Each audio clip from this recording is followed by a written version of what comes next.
দিচ্ছি মাশাল্লাহ শুধু একটা না দুইটা লাউ ধরছে আল্লাহ রহমতে এবারে ধরতে লাউ জাত কি দাব্বা এগুলা জাত ডাইনা আমরা তো সব সময় ডাইনা লাউটা করি বেশি ডাইনা লাউটা আমরা ফলন ভালো হয়েছি 7-8 বছর ধরে তো আমরা ডাইনা লাউ করতেছি এই লাউটা আমরা ফলনও ভালো পাইলাম কালারও সুন্দর কালারও সুন্দর আছে লাউটা খাইতে মজা আছে আমরা সবসময় লাউয়ের মধ্যে আমরা কই ব্যবহার করি কইলে ব্যবহার করে লাউটা স্বাদ হয় ভালো অতিরিক্ত ঘাস খেত গাছ অন্ত বর্ষাকালে দিন না বর্ষাকালে বৃষ্টি লেগে ও কারণে মাটির বেশি আমরা করি না দাঁড়াইনি তো রোদ উঠলো তারপরে কি তা গাছ চাষিলে ভাই ও তো এখন আস্তে আস্তে গাছ রেডি করতেছি ও তো গাছ আস্তে আস্তে আসছে যেমন গুফর দিবা সাইডে না গুফর আর কোইল আর কিছু সার 3-4টা সার আছে দিয়ে টিএসপি সাদা সার লাল সার তারপরে ম্যাগনেসিয়াম আছে কপার আছে ম্যাগনেসিয়াম আবার সারের লগে আমরা দিই না এটা আলাদা দিতে হয়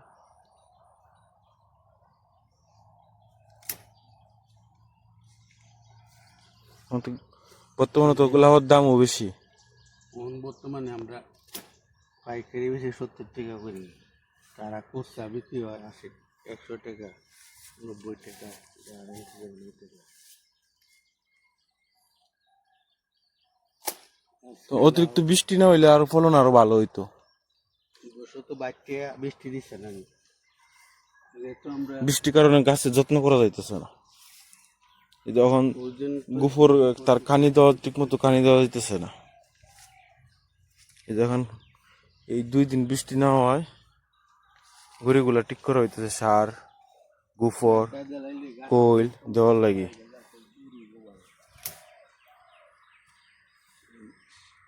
নাহলে এখন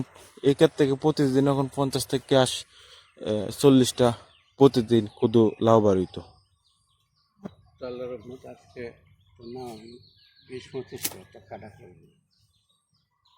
আমরা গেলাম মনে হয় এটা আমাদের 50টা ডেলিভারি বলা 50টা তো এদের থেকে বাড়িব না বাড়লে তো তোমার ডেলি 50টা লাউ প্রতিদিন বাড়িব এই লাউটা এই যে অভ্যাস আছে আমরা বিশ্বাস আছে ফলন এরকম বাইক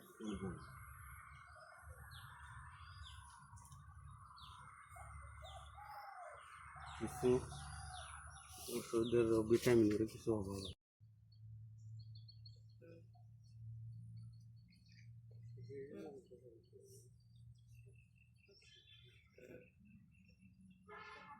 ফ্রেশ কদু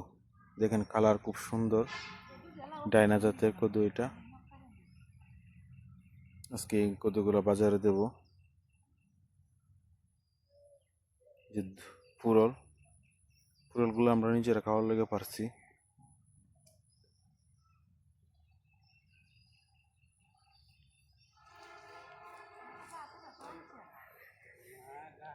কৃষি বিষয়ক ভিডিও দেখতে আমাদের পাশে থাকবেন ভিডিওগুলা দেখবেন পরবর্তীতে ভিডিওতে আমরা যে কদু গাছে কেমনে সার গুফর সরিষার কোইল কিভাবে দেই ইনশাল্লাহ ভিডিওতে তুলে ধরব দেখবেন আপনারা কিভাবে আমরা দেই দেখানোর চেষ্টা করব কয়েলের হোল্ডিক্স কিভাবে দেই ইনশাল্লাহ পরবর্তী ভিডিওতে তুলে ধরব কদু আরো অনেক বেশি থাকার কথা ছিল কদু একটু কম কারণ প্রচুর বৃষ্টি হইতেছে সিলেটে একটু বৃষ্টি বেশি হয় কারণে বৃষ্টি হইতেছে বৃষ্টিতে আমি গেলে আবার যে সময় রোদ উঠে প্রচন্ড রোদ একদম মানে সহ্য করার মতো না এই কারণে এই যে ঘুড়ির মধ্যে হাত দিতেছি না এখন মোটামুটি 2 দিন ধরে আবহাওয়াটা ভালো এই কারণে এই যে গাছগুলো রেডি করা হইতেছে গোবর সার দেওয়ার জন্যে।